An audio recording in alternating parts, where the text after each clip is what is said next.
Hey everyone, it's madebytimm. Today I'm redrawing the first volume of Demon Slayer, Kimetsu no Yaiba, a series that went from under the radar to worldwide phenomenon in just a few years.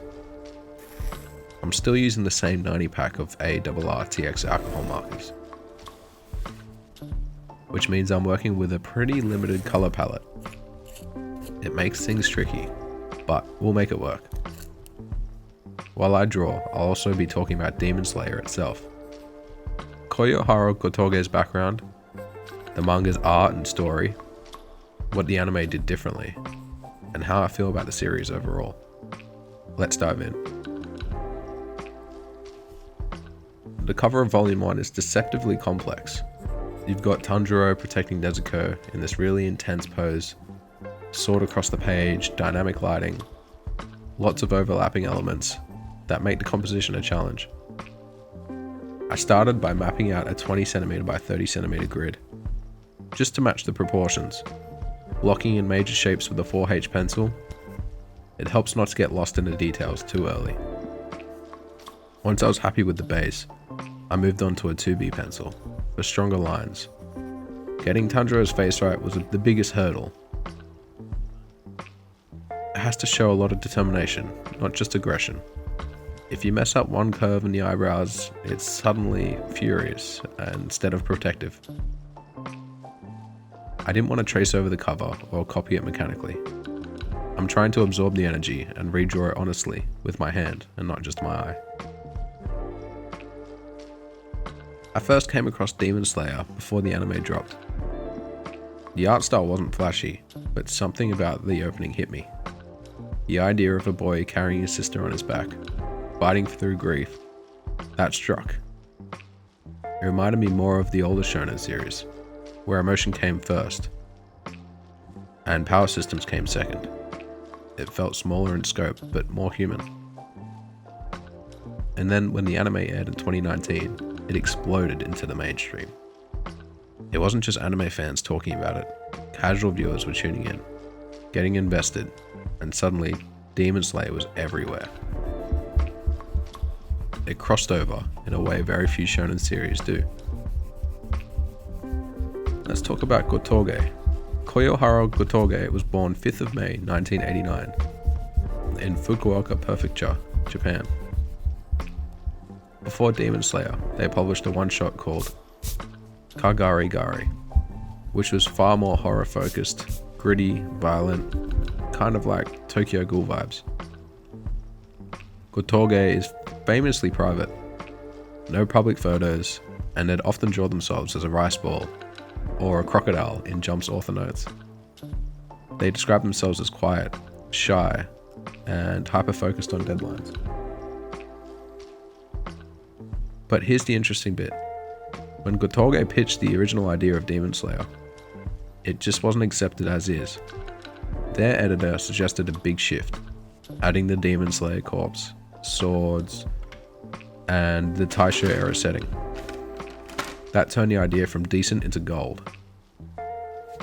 They've cited JoJo's, Bleach, and Japanese ghost stories as core influences, and you can sort of feel it in the structure and tone.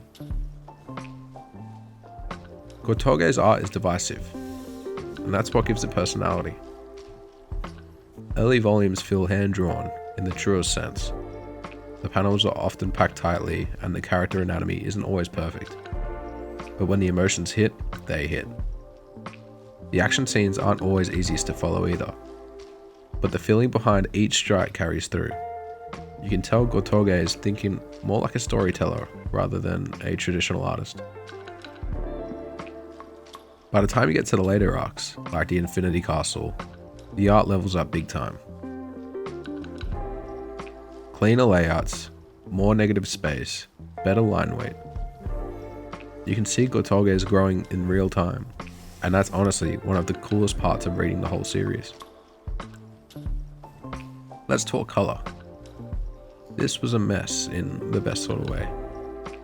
With only the 90 pack of Arrtx markers, I was missing key tones, especially for skin, Nezuko's hair, her ribbon, her kimono pattern, and the saturated blood moon background. I had to layer warm reds, dull pinks to even get close to the ruin. For the skin, I ended up mixing peachy grey tones to fake the warm and depth. Tanjiro's green checkered Harori was another challenge. I didn't have the right cool green, so I layered some very bright dull greens. And I know it's not an exact match, but I think it still gives it the right feeling. The sword, Nezuko's hair, and the shadows took the longest. I had to be super careful not to overwork the paper and to lose all the texture. Would it have been easier with more colors? Definitely. There's something satisfying about problem solving your way through a limited set. The Demon Slayer manga is expressive, raw, and even a little chaotic at times. The lines aren't clean, the anatomy can feel floaty, and there's a lot of screen tone. It feels like it was drawn quickly, with instinct over polish. The anime, on the other hand, is pure polish. UFO table, and all out. Smooth animation, particle effects, dramatic lighting. It's not just clean, it's gorgeous. That's why the anime hits so hard. The manga version is solid, but the anime leveled it up to a cinematic event. I'd argue both have value. The manga is more emotional, it feels handmade, like you're holding the creator's thoughts directly. The anime is more epic. There are two lenses of the same story, and the contrast is part of what makes this series so interesting. After the anime aired, Demon Slayer went from a solid performer to a record-breaking monster. In 2020, it outsold One Piece. That had never happened before. It was the #1 manga in Japan by a massive margin. And then Mugen Train dropped in theaters and became the highest grossing anime film of all time. It made more money than anything from Studio Ghibli, Your Name, you name it. That film was everywhere. This kind of success is rare. It's not just the series was good, it hit a cultural nerve. Sibling love, quiet perseverance, beautiful animation. It became something families watch together, and that's rare for a shonen this violent. Here's a quick story breakdown.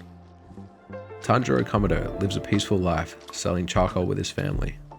One day, while he's away, a demon slaughters everyone except his sister Nezuko, who survives but is turned into a demon. Rather than give up, Tanjiro sets out to become a demon slayer. He trains under Urokodaki, learns breathing techniques, and sets off into a mission to cure Nezuko. Along the way, he builds a team: Zenitsu, Inosuke.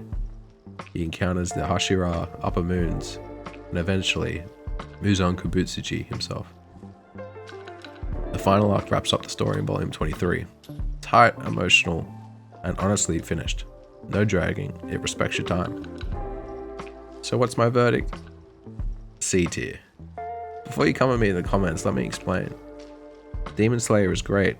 It's consistent, it hits emotional beats, it finishes strong. But for me, it doesn't linger.